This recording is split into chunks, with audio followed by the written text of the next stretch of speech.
Okay, thanks for coming along, everybody. I'm Councillor Phil Murphy. I'm Cabinet Member for Resources, and this is the first of the public consultations on this year's budget proposals. We just do a little bit of housekeeping first. We're not expecting any fire alarms or anything like that, and there will be some photographs taken. So if gentleman down there with his camera, if you see that, then just warning you that there will be some photographs taken. So we get straight into the presentation. Oh, excuse me. This is the first, as I said, of the consultation meetings. And basically what we're going to do is run through the basic premise of the budget for this year. First of all, I'll give you a little bit of background. Over the last 4 years, can we have the presentation on the screen, please?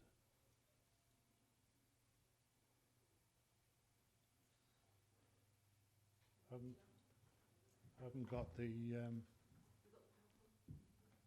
I've got the PowerPoint up, but it's not on the screen, so nobody can see it.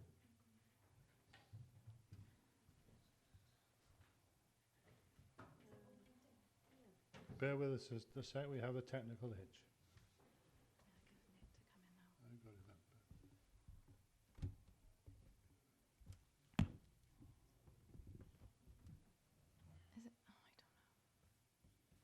Oh, I don't know. Go and get it. Sorry about this. I'll be a sec. Can you do it, Pete? Do you know?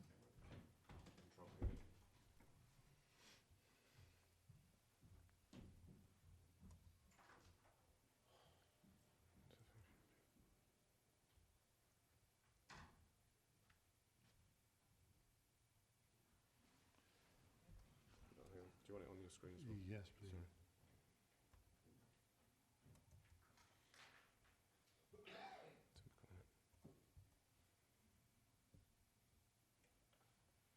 That's all right.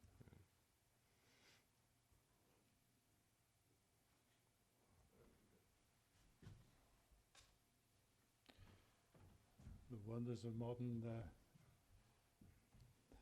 Right, we start again. So, if we go to the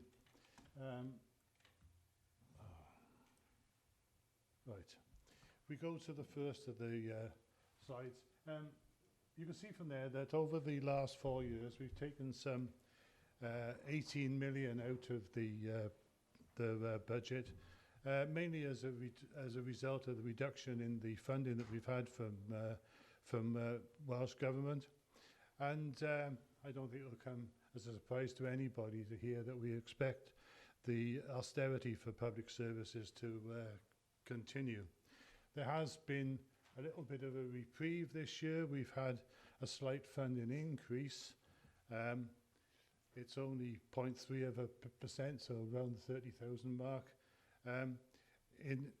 Instead of the 2.3% cut that we were expecting. We did all our modelling on the indications that we'd had from Welsh Government as to how they were going to be treating us this year.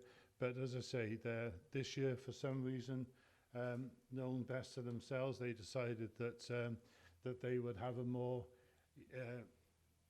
advantageous distribution, certainly as far as we were concerned. And as a result, as I say, we didn't have that cut of the 2.3%. Monmouthshire, as a lot of people will know, receives the least beneficial of funding. We're 22nd in the table, and you'll see from that presentation there that Monmouthshire, which is on the far end there, gets the least amount of funding compared to everybody else. If we just do a simple comparison, if you look at Blaenau Gwent, the other end, where they're getting in excess of 1550 per head, we're getting just under 1,000. So it really gives us quite a problem as to how we are able to provide the services that we do within the funding envelope that we get. And inevitably, it means that we have a lot more pressure on raising money by other means, which obviously includes council tax. If we do increase council tax, and we have at the moment a working assumption of 3.95%, that doesn't mean to say that that's what is going to go up, but that's certainly on the basis upon which we're working and the basis upon which the figures that I'm going to give you in this presentation are formulated.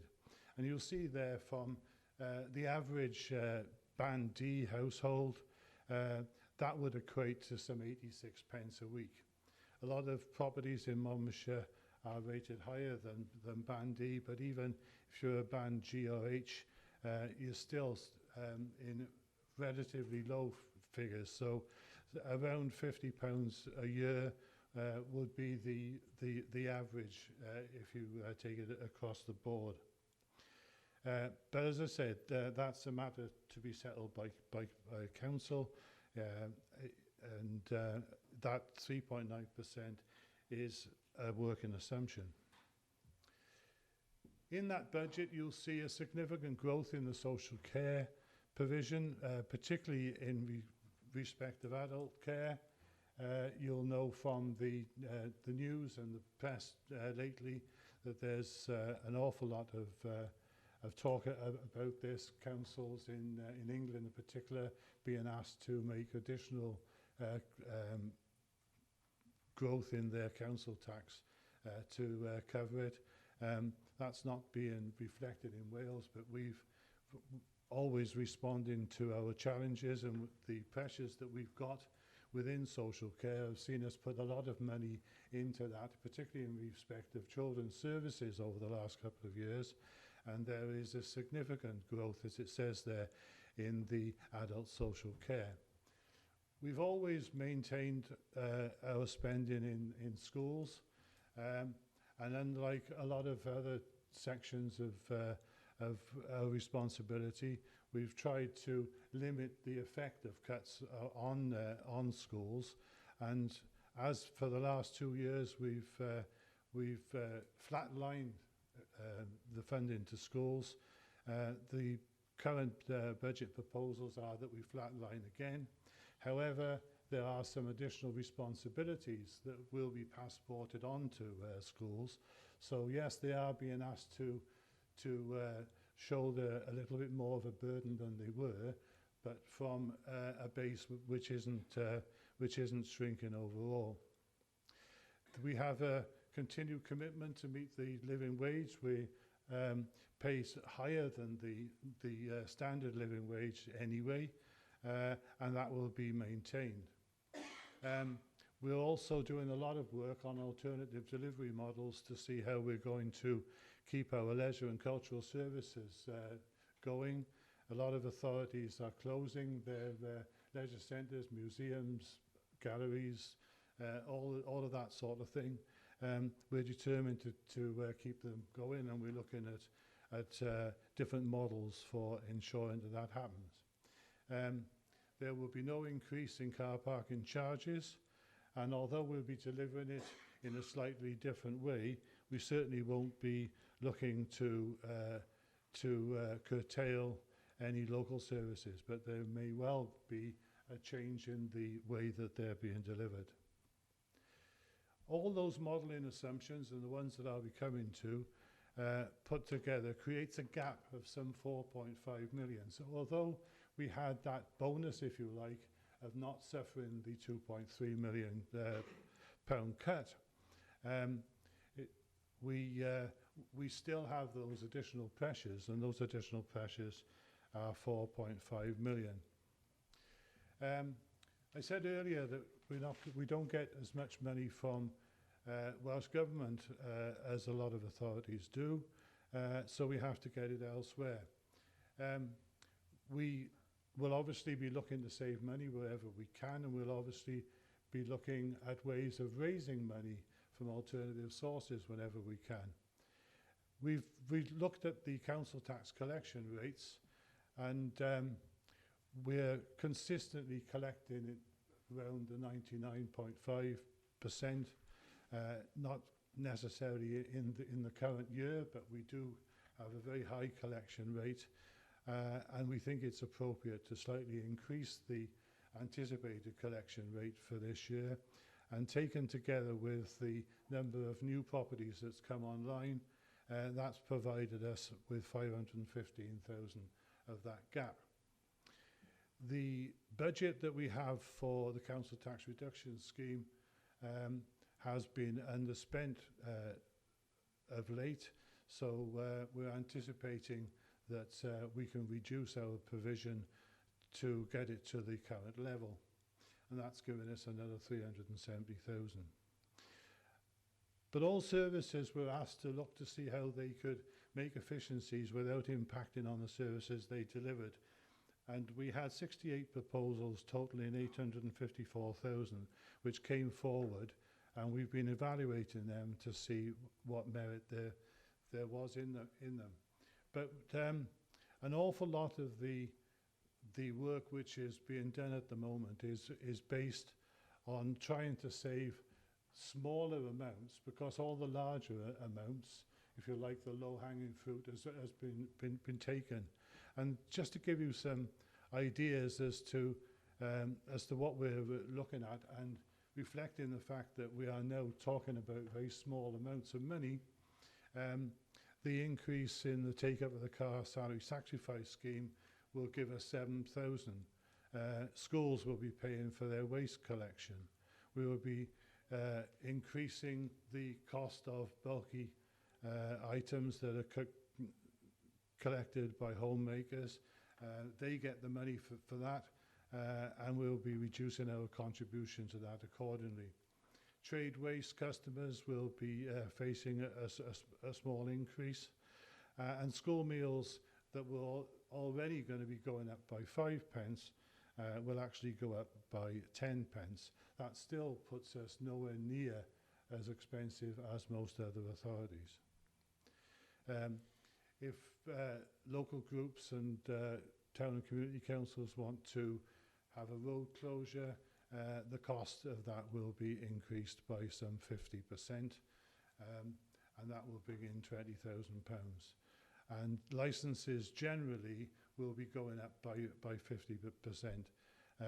It sounds like a large increase, but it doesn't actually deliver that much money. And other charges will be extended as it shows there. On reductions of service, I said earlier that we won't be curtailing any services, although we may well be delivering them in a slightly different way. And there's been some 10 proposals giving us a saving of 281,000. And some examples of that is that at the moment we pay an awful lot of money on out-of-county school placements. We have children in our care and children placed under special measures that we don't have the facility in county. That is costing us a lot of money, and we're developing those facilities within county, and that will save us some £50,000 on the ones that we've identified so far. We will be asking people to make a contribution towards transport costs, and things like the purchase and rental of DVDs in libraries, that will be ceased because there's demand for it these days. With technology at home being what it is, it's just not cost effective.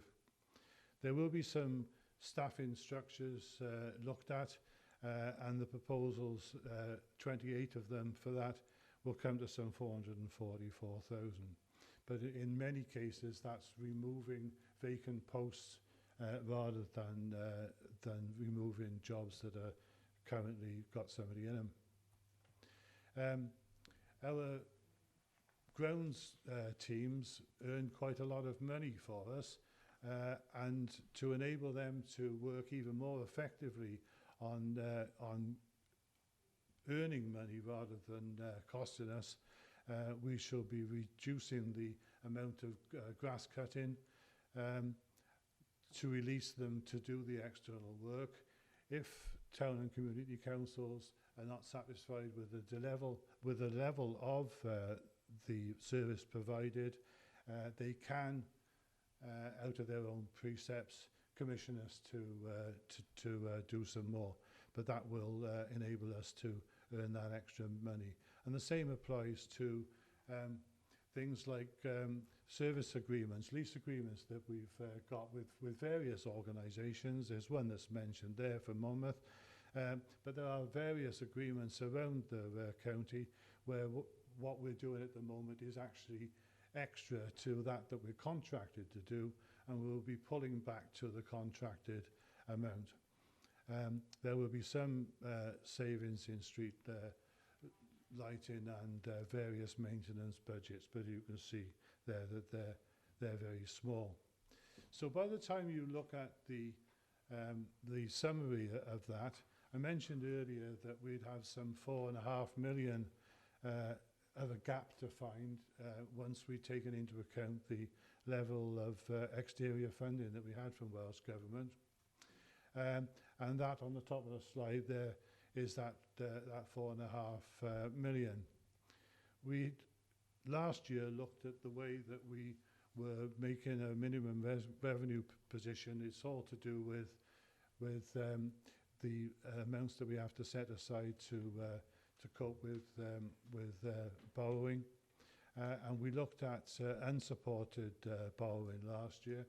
This year we've extended that to supported borrowing, the older borrowing that we have, and that is going to give us a reduction in that 4.5 million of some 1.5.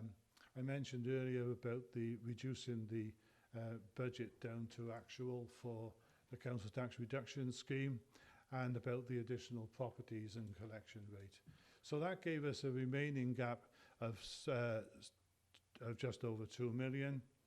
And the service proposals that I've been talking about, if you take them all together, come to 1.8. So we still have a gap of 243,000 that we're working on. We will be looking to make more of the properties that we've got, make better use of them. Not just whether or not we need them, but are we making the best use of them. We'll be looking at the way we resource the support to the individual areas, town and community council support area teams, that sort of thing. Make sure that we've focused that properly. We'll be looking even harder than we've already done at cross-cutting areas such as IT, travel, photocopy and marketing. In other words, are we as efficient as we think we are? Should we look at it again and make sure that we have taken all of the advantages that we possibly can? And again, looking at procurement, are we procuring in the right way? Do we have the right contracts in place? Do we have the right procedures in place? And I mentioned about adult social care. There has to be an optimization review in respect of that. We have an increasingly aging population. Over the next 20 years or so, we're going to see a very significant change in that. It's going to be astronomical. And the provision that we make for the elderly has to be a priority that we take very seriously. On the capital, we have two major projects in hand. The new secondary schools at Caldicot and Monmouth. Caldicot is well advanced now, if anybody's looking at the progress there, and Monmouth is starting to come out of the ground. It represents £88 million worth of expenditure to us, and clearly it takes an awful lot of our focus. With regard to highways and property plan maintenance, we have some 5.5 million in there, and there's a considerable strain on that. But again, we're looking at the best ways that we can deal with that. And with regards to disability facility grants, that's an area that we're looking at. That budget is constantly oversubscribed, and we're looking at ways that we can increase the effectiveness of that. And we're rationalising our county farm estate to make sure that that is giving us the best value. Not in the capital programme, but something which we have political commitment to, is the replacement of the pool in Monmouth. Very shortly we'll be bringing forward proposals as to how we're going to deliver on that promise. We've got plans at the moment being drawn up with regards to the Abergavenny hub to conclude the creation of hubs in each of the towns. They've been very successful in the towns where we brought all of those services together, and Abergavenny will finish off that exercise.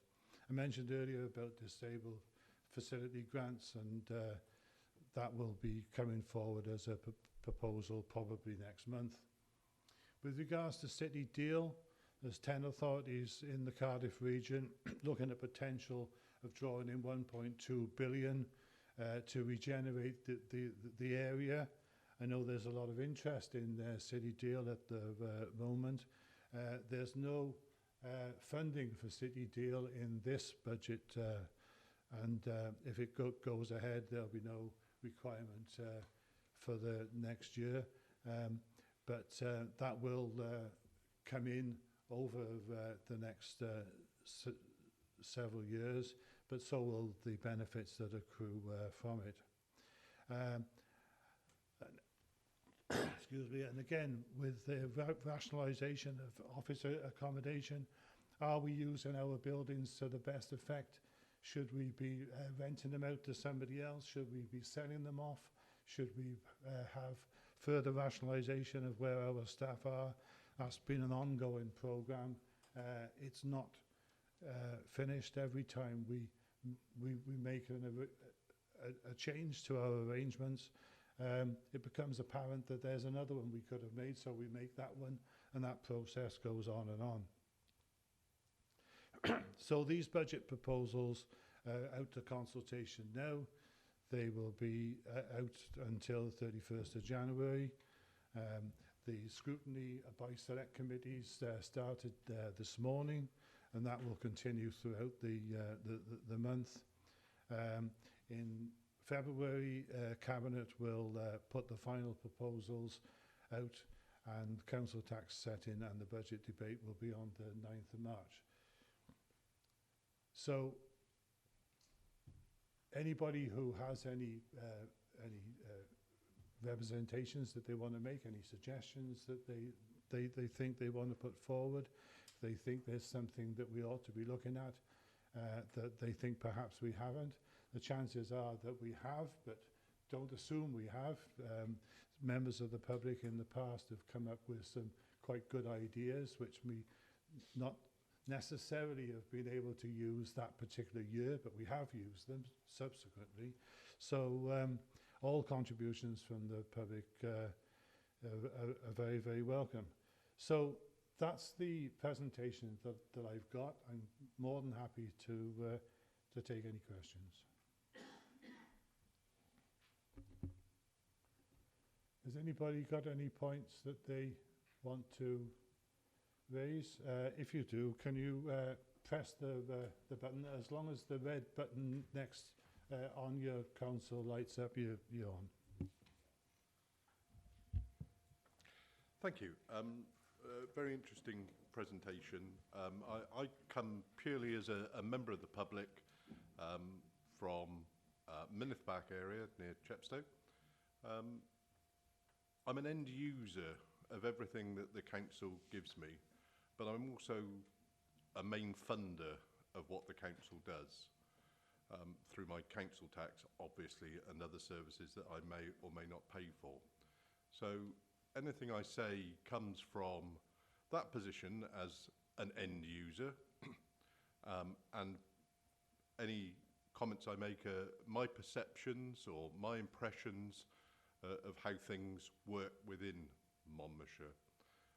I'm make no assumption that setting a budget for a county of size of Monmouthshire or any county is an easy thing to do. There's always pressures. I come from a background of running large IT projects, some estate projects, spending millions in central government departments, horrific costs involved, and budgets are always a major factor, and there's always pressures on them. So I appreciate everything that goes into setting a budget, but as I say, taking it from a more simplistic point of view, I come as the end user, and I always have concerns at what I see councils getting involved in, and I use a term not meant in a derogatory fashion, but there is an element of this to it, of what might be termed vanity projects or sexy projects, with what I can only describe as nebulous benefits that are proposed to come to me sometime in the far distance, and that I can't actually feel the benefit from them at any time. I'm sure that if you reviewed budget setting 10 years ago in Monmouthshire, there would have been similar sort of constraints, and there'd be lots of problems. The one thing that can be certain is that no budget, or in my experience, no budget, be it my own personal one or government departments or yours, I'm sure, it's rare that you're ever in surplus at the end of a budget. So there's always pressures on things. If you look 10 years ago, I'm sure there would be lots of things that I was told at that time were going to benefit me in 10 years' time. But here we are, if we fast forward to that point now of being, here we are 10 years later, and I'm having to pay extra in my council tax, be it a relatively small amount, but it's still extra. I think it was around 4%, £52 a year, but that's £52 that I have to find from somewhere to pay for things that go on, that I may not actually see any benefit personally from those. Benefit as in improvement or change locally. And what I get concerned about with what I've termed the vanity or the sexy projects, I know that the city deal, you've explained that, you know, the money will not be coming out of this year's budget, but there may be something that Monmouthshire will be putting forward into future years' budgets. For a long time, you were considering investing in the Circuit of Wales or guaranteeing the payments for the Circuit of Wales. And this was going to be wonderful for the area and what it was going to bring. But again, in a nebulous form, something that was going to happen much later. And how was I, in my road in Mynethback, going to feel a benefit from this? I never actually see how those things come through in the end. I'm told it's all going to be wonderful. It's all jammed tomorrow. And that if we didn't do this, my council tax would go up even more in 10 years' time. But here I am, my example of 10 years ago, here I am today, and my council tax is going up. I don't see any proof that it would have gone up by £200 this year instead of £50. And I do worry about some of the way that things money can always be found for these larger scale and things on the periphery of what I might consider my council should be doing. I feel that sometimes the sight is lost of core responsibilities of what councils should do. To take it down to a very small level, but as I say, you know, this is, I'm coming from that end user. There's a grit bin at the end of my road that has been reported for year on year that it's broken and that it needs fixing. My wife had a concentrated attempt to get something done about this grit bin, and we got letters back from someone in operations saying, no, grit bins are designed not to have lids on them. We know this one did have a lid on it. The lid's been broken. The attitude is to get rid of the problem rather than fix the issue ever. in the Minnesbach, Shire Newton area, some years ago, 4 or 5 years probably, may even be more, we had large red areas put on the road to slow down traffic because there was a school there. Within a couple of years, that red area wore away, and it now just looks a mess. No budget for replacing that, or was the thought that this would wear away even taken into account, etc., etc., that sort of thing. Speed humps in Chepstow. We had a debacle in Welsh Street of Chepstow of speed humps sort of every 50 yards. They were eventually removed. But even before they were removed, and where they still exist in the Bulwark estate, when speed humps break, the large rubber parts break, they get repaired with a bit of tarmac.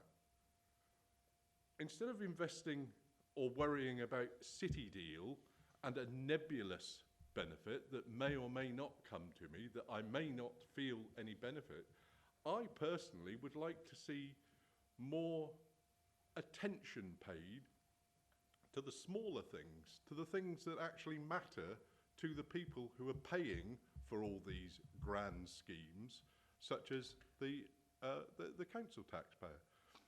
It may sound a petty thing to be complaining about, but as I say, as an end user, the person who actually feels these things, City Deal is not going to make a lot of difference to me.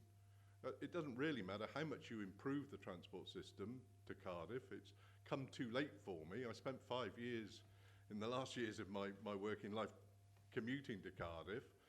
So there's nothing in the metro system that's going to help me now. I may use it, I may not. It's unlikely.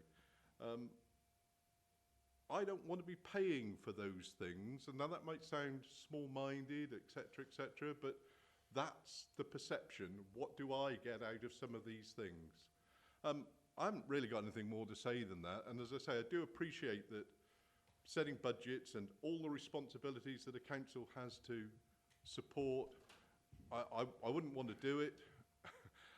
Tried to do things in the past, don't want to do it anymore in that sense. But don't lose sight of the smaller things, and let's get some of the core, the minor stuff sorted. There's a theory called the broken window theory, that if you have a factory that's no longer in use, all its windows are nice there, somebody comes along and breaks a window. Once that first window's broken, somebody else comes along and breaks it, and they all get broken. The speed humps not being repaired properly, road surfaces with red painted on them that wears away, grip bins that are broken. They don't aid my feeling that the council is looking after me as an individual person. But I know it's not all about me. I know there are much wider things to worry about, but let's look at some of those core things and make sure that they're properly funded. Nobody's ever said to me that the grip bin can't be repaired because we can't afford it, but why is it so difficult to get it done anyway?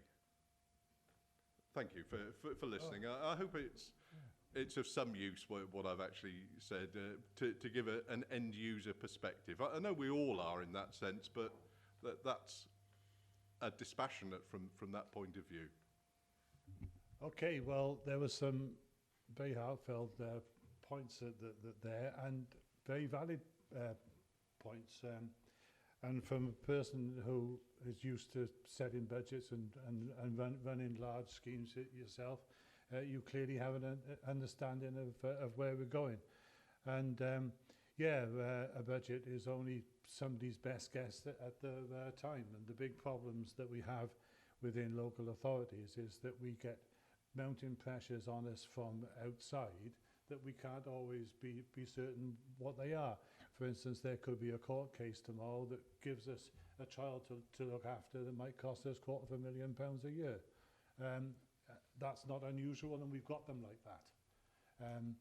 I mentioned earlier that we have the elderly population. According to the Institute of Fiscal Studies, by 2030, we'll have 655 people over the age of 85 for every 1,000 in the working population. You know, we have a major problem. So we have to take we have to take those larger amounts on board. And yeah, it is probably right that we squeeze the smaller budgets then perhaps a little bit more than we should. And there's been quite a lot of activity lately on reassessing those areas because it's been recognised that because of the large amount of cuts that we've suffered from Welsh government, and we won't get into why they cut that, that's for a different time. But we've had to cope with them, and because of the severity of them, we took the decisions we took. We are starting to look now at maybe have we cut too far in certain things. So yes, there is a review going on, and hopefully we'll be able to address some of your concerns with that. I think the point that you brought up that was perhaps worthy of spending perhaps a little bit of time on so that people understand it, particularly those looking in. And I warn him, I'm going to ask the leader to come in a minute so he can get himself prepared. It's things like as you call them, the vanity projects, the prestige projects. The guy who lived with Circuit of Wales and did all the due diligence on it is Peter Davis, who's there, who I'm sure, it was all coming out of his pores in the end. He didn't know so much about it. City Deal is a major thing. It's not just the Metro. The Metro's at the heart of it because that's already been committed, but there's an awful lot to do with City Deal that is going to be used to enhance the GVA of the area and will give a lot back and has money from central government coming back through it. So perhaps just on that point, because it's the major concern of yours currently, I know you've mentioned other things, perhaps I'll ask Peter just to come in and very briefly, because this is his subject, so I'm going to tell him now he's only got a few words on it. Thank you, Phil, and thank you, Mr. Vincent. Good to see you here, and I know we've had similar conversations in the past, and I appreciate the user's view because it does ground us, and sometimes we need to be brought back to ground just to recognise some of those things which are really important to our local communities. But it's also important of people like me to take a wider leadership role, which has to actually look wider than the local things, and that sometimes upsets people because you have to plan ahead because we have a responsibility as leadership at the moment at any time to think further ahead than our current generation. We have to look about trying to put things in place for future generations and enable them to have a better opportunity. And very clearly in South East Wales things aren't as good as they could be, and the opportunities for our young people and what will be their own children in time are not very secure. There's not much opportunity. So there has to be ways to try to work toward that. And the likes of City Deal is a difficult concept because it requires 10 authorities in our case to work together and pool resources for the greater good. And it may be that Monmouthshire do invest in the City Deal and don't see immediate outcomes for our own specific areas. And I would encourage people not to worry too much about that, because if we can get the region vibrant and we can increase opportunities, that all areas of the region can do well in time. But it's not one of those things where you'll see an immediate return. What do we get for our... If you're going to spend £1 million and we're expecting £1 million back out, we might as well not be in it. We just spend £1 million. And so we've got to think wider, and that's a leadership role, and that's where we have to invest in the future. And things like the Circuit of Wales, you're quite right. It's all a bit nebulous, especially when there are holes in the road and different things like that. But it's that requirement on us to play our part in to try to establish a better future going forward. But we shouldn't do those at the expense of local priorities and the core services. And I know that's the wider point you're making. So you've got to keep your eye on what's important at home, the fundamental backbone expectations of local authority service delivery. And I hope that we've done all we can to preserve locally accessible services in a time where we are seeing massively reduced resources and we have a very limited supply of money. And we try to do that with as least pain on council tax as possible. But we know that you know, it's inevitable with the growing pressures, but certainly in the elderly population, that we haven't got the resources to match the need. And there will be a need for us to re-look at how we do things going forward. But we need to you know, address some of those wider issues which are expected of us to look at for the future well-being of generations. And we want our young people to be able to live and grow up here and stay here. We don't want the county to move even further with a growing ageing population. We'd like it to have a younger population. We'd like it to have people who want to live and stay here and give them a good job and give them an opportunity to buy a house. At the moment, you know, young people haven't got a hope in our area, and that's what the deal is about. That's what Circuit of Wales. The Circuit of Wales isn't about a racetrack. Who worries about a racetrack? The racetrack is a catalyst for what could come and the opportunities that could surround it, and those you know, those jobs. You know, the whole region's only 47 miles across, from Chepstow to Bridgend to the extremities of the region. You know, so if we have great opportunities somewhere in the region, we can all benefit from it. But I know you weren't really knocking the bigger picture. You were making the point about focusing on local services, and I think it's a point really well made. Martin. Thanks, Phil. Right, I realise that we're all in a hard position, and all the overhanging fruit has gone, and we're looking at every penny now.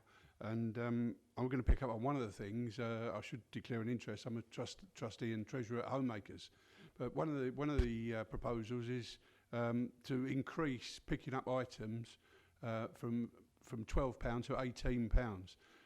Now, a lot of charities pick up totally free, and whenever someone's phones us up, Homemakers that is, I know from working with them, they say, can you pick up a settee or a table, and say, yeah, it's going to be £12. And they, £12? I'm giving it to you to sell.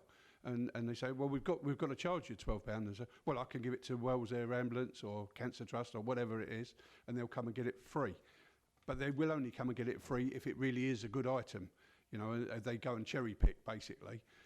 Now, forcing £18, I think a lot of people will stop and just to save 10,000. I know 10,000, but it's a small amount. If people start fly tipping or dumping, you know, you've got to also offset what you're going to save on one hand to what maybe sending teams out to pick up rubbish.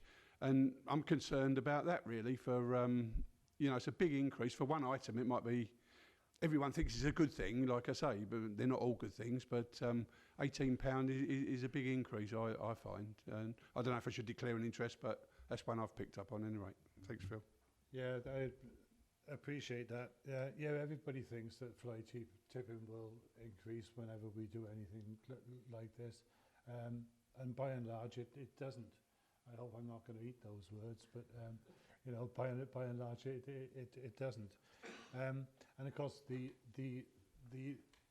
fee is for one or up to 3 items, and the vast majority of stuff that gets picked up on there is stuff which is just basically scrap. It's just somebody wants to get rid of it and they don't have the means of taking it to the transfer station.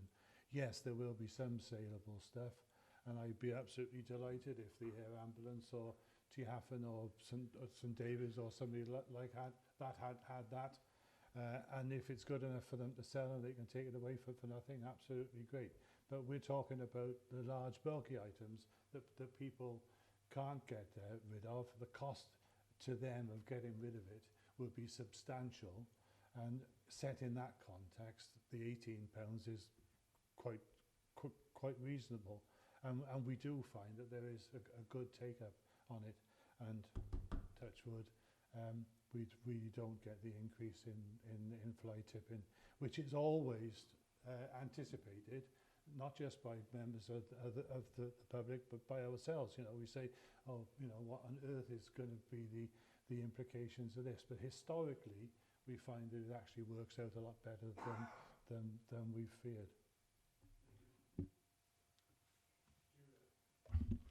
Coming back to the point that the gentleman there from Chepstow made earlier on about the smaller things in life, I totally agree that there is a need for good housekeeping with highways, etc.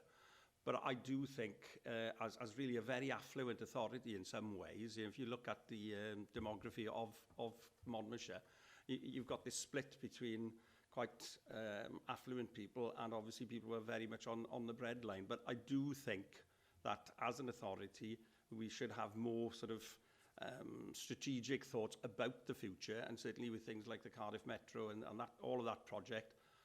I speak to somebody who's got 3 graduate sons. Only one lives at the authority. He can't afford to buy a house here. He has to rent. The other 2 are in Cardiff. They wouldn't think of living up here and working in Cardiff because of the transport issues. I commuted to Cardiff for 20 years, and if I was around now in the workplace, I would want to have a means of getting into Cardiff for a better paid job, which was affordable.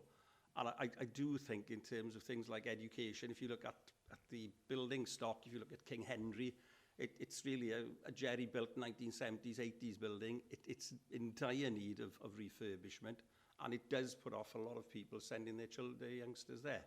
And there are other schools. So I think in some ways, yes, it's about fixing the broken glass, but it's also about thinking about strategic plans to improve Monmouthshire. We don't want to be a purely an ageing county. We want to have vibrancy and people bringing in income to the authority. And I do think in the long term, we need to think about making better use of the facilities and possibly, like the grass cutting, beginning to generate income rather than purely thinking, well, it is purely service. There's a huge amount of kit within any authority in things like grounds maintenance and other areas where we could actually start to think about possibly gaining some money or facilities like property, you know, halls, etc., which could be used by other people and obviously paid for.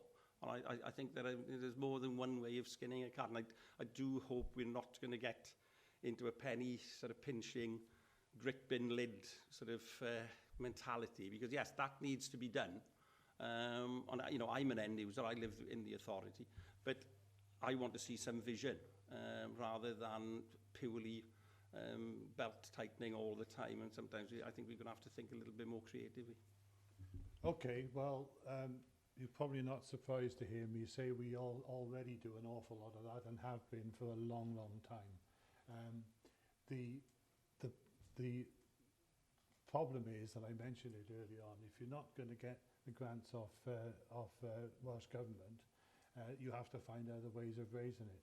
And council tax is one of those tools, but it certainly isn't the only one. And we actually raise money all over the place, and not just from grants. It's services we provide. We have quite substantial income streams to this authority, and we're looking at greater ones. So there is an awful lot of that going on. And we've been working on the basis that if you give somebody the same amount of money to do a job, they'll do that job in the same way.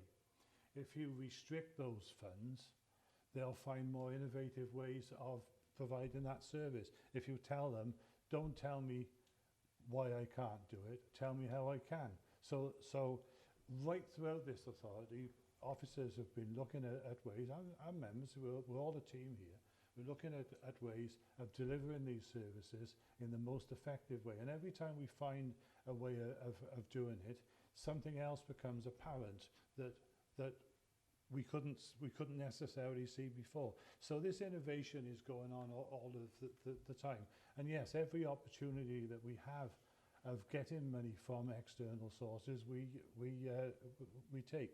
So I'm not complacent in saying that we've done all we can. No, we haven't. You know, it's an ongoing process, and some of the buildings that we've got we could make more money out of. either by not owning them, so we reduce the maintenance costs, but also by selling them, we can get the capital receipts in.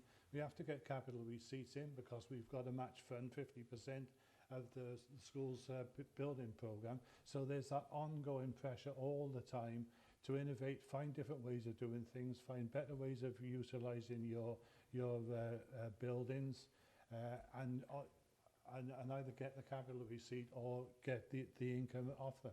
As regards King Henry together with Chepstow are part of Band B of Welsh Government funding.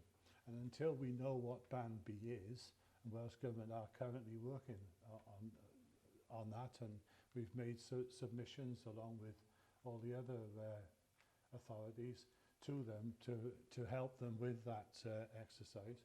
But until we know what tranche B is and what the timing of it is, we can't make much progress on King Henry and Chepstow. What we are doing, of course, because they're in Band A, is pressing on with Caldicot and Monmouth. And when you look at the condition survey in each of the 4 schools, the worst was Caldicot, the second worst was Monmouth. And King Henry would be next, and then Chepstow, I would suggest. So we have prioritised where the conditions were particularly bad, but those schools are in Band B, and more when we know what Band B is. Adrian. Thank you. Just a couple of points. I've sat in these meetings for the last 4 years talking about budgets, and the key phrase is partnership working. To the best of my knowledge, through my appointment as a clerk to 2 councils, a number of projects have been put on the table in relation to partnership working, but we can't get them to go, for whatever reason that may be. I think it's disappointing to see more county councillors here this afternoon than community and town councils and members of the public. And I just hope that more people will come this evening to listen to it. But as cabinet member responsible for finance, how can we work in partnership? There is a big emphasis at this moment in time in cluster working. Personally, I don't believe cluster working is going to work, because you will have a centre, you'll have a town as the centre hub, and then you'll have ever decreasing circles of where small councils have not got the precept to perhaps want to take part or have the desire to take part in a project. So I think cluster working is the way to go forward, but how you actually get it to work beats me. I've thought of many ways on how to do it, but I keep coming up against a brick wall. But Llanelli Community Council in the north of the county, yes, we would like to work in partnership with you. As you were aware, we've taken over one of the community centres. We have cut the costs to the bone, and on by cutting the costs to the bone, I believe your procurement process is totally wrong. I have sat on the sidelines looking at some of your contractors coming in to the library area, which you use at that building, and some of the costs which they predicted for you to do work has been eye-watering. I cut the cost of some security cameras by £1,200 last month from what you was quoted by one of your preferred contractors to a contractor we use, and you've tapped into our CCTV system and saved yourselves over £1,200. I believe the procurement system is they see the words MCC and they add a percentage to the cost. I think the procurement system, and I fully understand you've got to follow the procurement process, but surely there is a way where you can estimate the cost and say these are the budgets we're going to work within, not the budgets we would like to work with. The second one is, I am having tremendous grief at the moment of many members of the public in Llanelli and in Raglan, where they say the County Council have changed all their street lights to LEDs, but the lights are on 24 hours a day now. Can we, well, Yep. can I So there is a cost there. Perhaps there may not be a cost overall to the County Council, but in Mr and Mrs Jones's eyes, why do they need to have a light on in the day, like today when the sun has been shining brightly? And on a personal note, I noticed yesterday from Cabinet Papers, you discussed Monmouth School and the swimming pool, and you brought it up this afternoon on your slide. Can I please ask you not to consider putting a 20-metre pool in Monmouth and not making it 6 lanes? I know I've had a conversation with you in the past. Through the involvement I have with the sport of swimming, you will cut your nose off to spoil your face if you make it a 20-metre pool. Consider making it a 25-metre pool. Please consider making it at least 250 seats on a balcony, and you will make £6,000–7,000 a weekend, because it will be open to the wider community of South East Wales, South Herefordshire and the Forest, because there are no pools in that area which can accommodate competition. So those of you who are around here, I'm the League Secretary for the Western Division. My area covers Truro to Swindon to Hereford to Fishguard. I struggle to find pools. Not struggle for pools for people to swim in, but struggle for pools for people to go and watch their children compete. We have a pool in Monmouth. We have 2 pools in Monmouth, both in the boys' school. The one at the boys' school, you cook, you melt. I should be half the size I am when I come out of that pool. The girls' school is a very, very good pool, but there's nowhere for people to sit or watch. Abergavenny pool, you just as well fill it in. It's a leisure pool which makes you no money. I am saying it from a personal point of view. If you're going to build something, build it so it makes you money, not that it provides a facility for the area. Okay, thanks for that. I probably ask Bob Greenland to come in a minute about the pools. That's something that he's particularly interested in. I'll come to you now in a minute, Val. Coming on to the street lighting, yeah, there was a problem with the transfer. Some equipment broke down. It requires the contractors, SEC, going around and literally fixing it. They've been there now for about 3 weeks, going around the county fixing it. No, we don't pay for electricity like Mr and Mrs Jones does. The actual cost to the authority is almost nothing, but that doesn't alter the frustration that the lights are on, and we're all frustrated about that. With regards to cluster working, yeah, that's a difficult one, and we have to face the fact that this year was a bonus. We are going to get hit again almost certainly next year. I hope I'm wrong in that, but you know, we're anticipating that we will.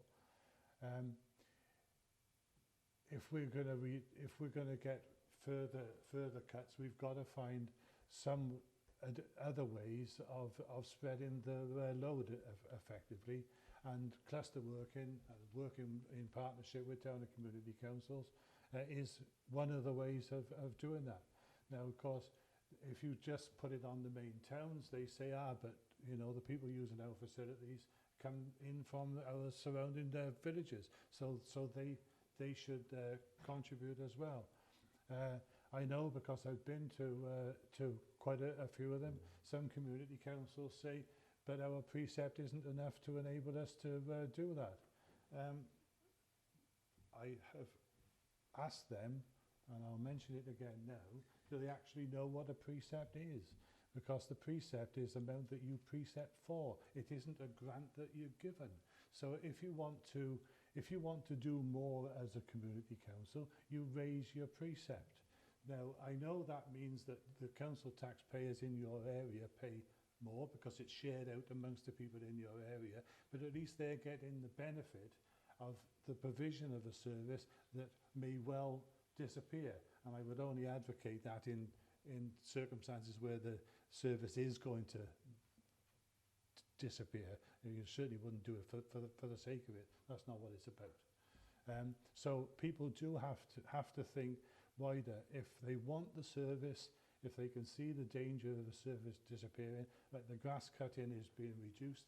I did say in my presentation, if town and community councils don't like the amount that it's being reduced, they can commission us to do more. That is the direct benefit to the people in their region. But of course it means that the people in that region are paying for it. Don't know whether you wanted to mention anything on the pool, Bob, because I know you've done an awful lot of work on that. Yeah, thank you. First of all, Adrian, thanks for the comments that you've made. May I put your mind at rest, first of all? We're not building a 20-metre pool in Monmouth. We're going to build a 25-metre pool. Can I also say that in the wider look at leisure services, we are looking to maximise the potential for income from all our leisure services, including pools. And I know that officers have been looking particularly at Monmouth at the moment, because obviously that's an ongoing scheme, as to how we can best maximise our income from the whole leisure centre.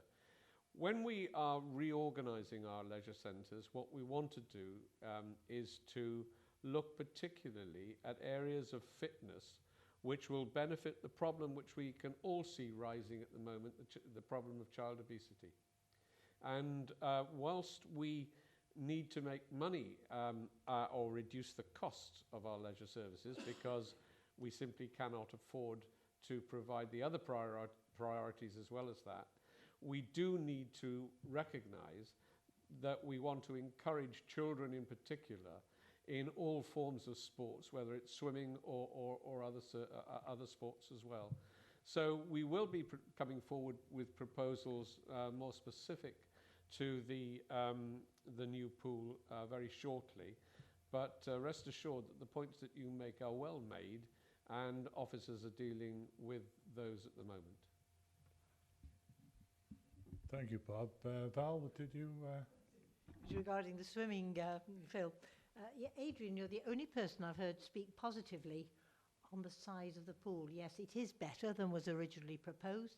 I personally was going for Olympic size and the sort of the impact that could... Very seriously, how far do you have to go for true competitive conditions for swimmers? And it could have possibly developed as a mecca. We should be looking as a council for a sponsor for this. There is money in Monmouth. There is big money, and somebody might like their name alongside a very fine pool. So thank you very much. I await developments.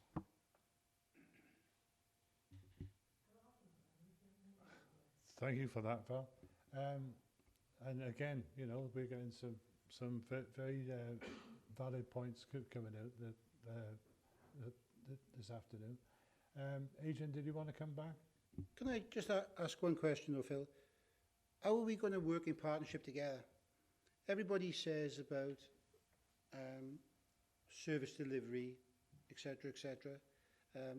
As you were aware, and as Peter is aware, and John, I have been very vocal over the years about working in partnership. But how are we going to actually get it off the floor? How are we going to make it work? Because there is a desire within the community and town council sector to work in partnership with you. There has been a negative in the past where some officers believe community and town councils are just a glorified talking shop. If we go back to pre-1974, as we all know, the community and town council sector then was a hub. We had a lot of responsibility to do it, and I believe come 2020 that responsibility is going to come back. but I don't think we would be able to work in partnership if the principal authority can't give some guidance, especially after May this year, on partnership working. Because some councillors, which may be elected, some councillors which will definitely be returned, in my opinion, should have some training on how to actually work with the principal authority, either as an individual council or as a cluster. I'll repeat myself, I think cluster working is going to be really, really difficult to enthuse people to get involved, because if they believe, and I'll talk in the area I come from, everything will go to the Abergavenny area, why are we ploughing money into a project which is Abergavenny based? And I can see the logic behind that, but as the cabinet member for finance, and Peter being the leader and Bob is here as well, how are we going to get it off the floor, Phil? How are we going to make it work? Well, at the risk of being flippant, with extreme difficulty, and the reason I say that is that having been to quite a few cluster meetings, where you get the initial enthusiasm, there is this reluctance with particularly community councils to stump up with their share of the bill. So you mentioned Abergavenny as a hub. If Abergavenny decided to have a street cleaning machine, just use that as an example, that's 65,000 a year. By the time you've leased it in and maintained it and got the operator with it and all the other costs associated, 65,000 quid. You stick all of that on Abergavenny and you can imagine what the reaction's going to be. If that machine, which won't be fully occupied in Abergavenny, and as I say, I'm only using Abergavenny because that was the town you mentioned, then you've got to make sure that there's sufficient buy-in from all of the other community councils. And again, the idea of a cluster is that you get that tie-up rather than do it with them individually. If you get sufficient buy-in so that machine spends a day a week or 2 days a month or whatever it is, you have any combination you like, in specific villages, so that the contribution from them makes up pro rata the amount of the use, you start to spread that cost more evenly, and it does ensure that there is adequate street cleaning in those areas. Now, I mentioned street cleaning machine because it happens to be one that was looked at particularly in Caldecott with the Caldecott cluster, and those were the figures that were bandied about. So what we've got to get over is this reticence, if you like, from our potential partners in this to get involved. I think part of it is that we haven't been pushing it enough. We possibly haven't been as positive enough in our approach on it. But what I anticipate the settlement to be next year, it's going to put us in a very difficult position. We almost got let off this time, if you can call 4.5 million being let off, which it certainly isn't. But it certainly, the pressure was taken off this time. I think that pressure is going to very much come back on, and it's something we're going to have to work a lot harder at. But what is the straightforward answer to your question? I don't know. Perseverance? John? Sorry, I can add a little bit to that, if you like, Adrian, because, as you know, I was trying to champion keeping area committees at the time, some years ago.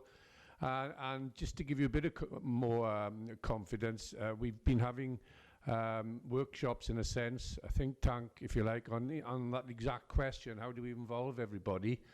And there is a proposal going to council, and I think it's going to be in March now, where it's a proposal to expand the area type committee to involve the community councils more.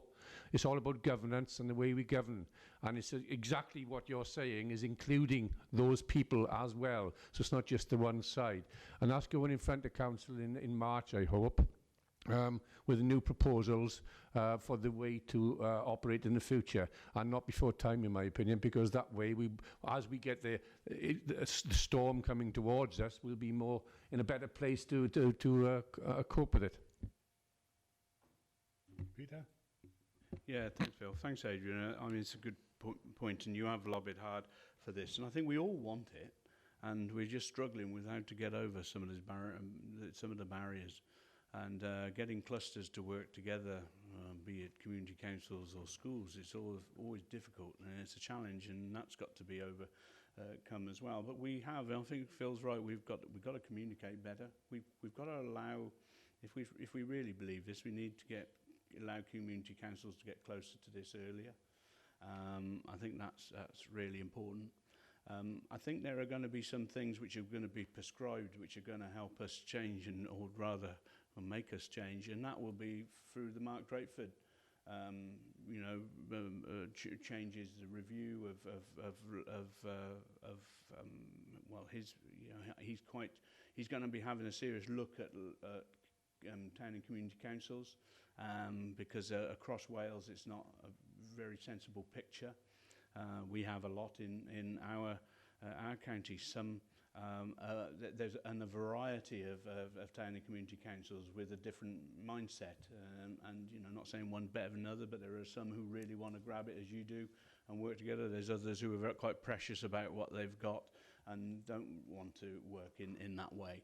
And so that is challenging, but I think there will be scope for those authorities, those community councils and town councils who want to do things with us. I think there's going to be more scope, which is going to be strengthened by what might come through the local government measure to help us do that. That's not to say we should give up on our own efforts to try and make progress, and I really take my hat off to those of town and community councils who have embraced the pressures we're under and have taken on services themselves, and you've led the way in many ways in Gilwern, and we should encourage that, and we should help you do that, and we should see you as very important partners. So I think there's work to be done on all directions, and as long as there's people like yourself and other leaders who want to do that, we shouldn't give up hope. We just got to keep plugging away, because it will happen. It's in a similar way as this city deal stuff's coming together. Nobody would have ever dreamt that 10 county councils could ever dream of working together on their thinking. Well, they are now, and they will be. So it's a change in time, but we mustn't give up on it. Okay, does anybody else have any points? We're coming up to the end of our time, so yes, Bob? Can I just make a couple of general comments first, really? First of all, this has been a really good debate. We may be small in number, but the input from everybody who has spoken, I think, is really positive. And I do take on board particularly Mr. Vincent's points about local services, because it is frustrating. We all, and I'm not criticising operations because I know how hard-pressed operations are, but it is when you find the niggly things like the roof of the bin hasn't been replaced. That's the sort of thing which we as local councillors get asked and therefore have to intervene with and say, come on, let's get this job done. It's not a difficult job. Let's get it done. And that's part of our role. And so it is disappointing when things like that happen. But on a more general comment, really, Monmouthshire has, perhaps we can pride ourselves in having the highest number of over 85s in Wales. If you live in Monmouthshire, you're likely to live a long life. But the downside of that for the county is that an awful lot of our money has to increasingly go in towards social services for the elderly. We've already heard Phil make reference to disabled facility grants. We're going to have to need to put more money in there, because small, helpful things like a handrail for a person are absolutely a difference between them staying in their own home and going into care. But that's just the tip of the iceberg. we see within our social services budgets money rising by millions because of the increased pressures that we've got. And really, the only way we're going to do this is to alter the balance between the elderly people and the young people who are bringing in income and jobs into the area. And that's where things like City Deal is so important to us. And indeed, other things. If the Circuit of Wales comes along and brings along that added amount of benefit in terms of higher paid jobs, that'll help us as well. So whilst I appreciate we've got to look very carefully at the smaller things, we've also, as a county council, got to look much further forward and think of the future of this county and the prosperity in jobs terms in 10, 20 years, even more than that. Yes, thanks for that, Bob. So that's the end of our time. We'll take another question if you want. Sorry, it's not a question, but perhaps I didn't make it clear. I didn't come particularly prepared to speak. I didn't know what I was going to hear. I wanted to sort of make a point about the core services. I certainly don't want Monmouthshire to be a bucolic backwater that doesn't get involved in any of these sort of things.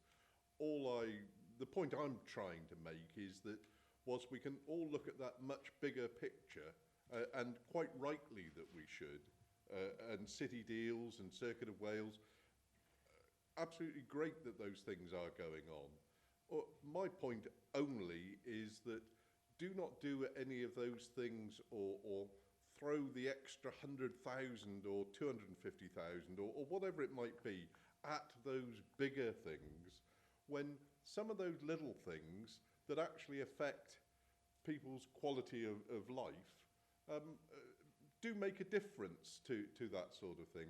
Yes, the grit bin is not going to save me from an old age of penury or anything along those lines, but it's an annoying thing to see and it's difficult to get fixed. And I wish my county councillor had done something when I told him about it when he visited my house, but he didn't and he hasn't, and the officers responsible for it have done nothing. I don't want to concentrate on a grit bin, which my wife here is amused about, but it's a symptomatic thing. It's an example of where, yes, all the bigger things, absolutely great, and I applaud and support all those sort of things. But let's not have a dead centre whilst everything around the outside is great. That's my only point. I don't want to come across as totally negative over these things, because that's not my intention. And I can assure you, you didn't. Abby did make a note of the grit thing in Mary's back, didn't you? Yes, I saw you type in frantically when it came in. So let's see how long it takes for you to get a lid on your grit bin. Okay, thank you very much, everybody. Really constructive session, and thank you to everybody at home if you were looking in.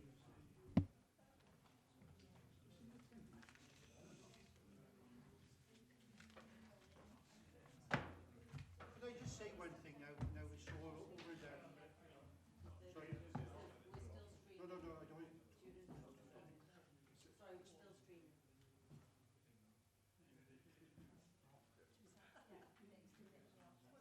It's very handy in the summer because the cats use it without the lid. It's quite nice.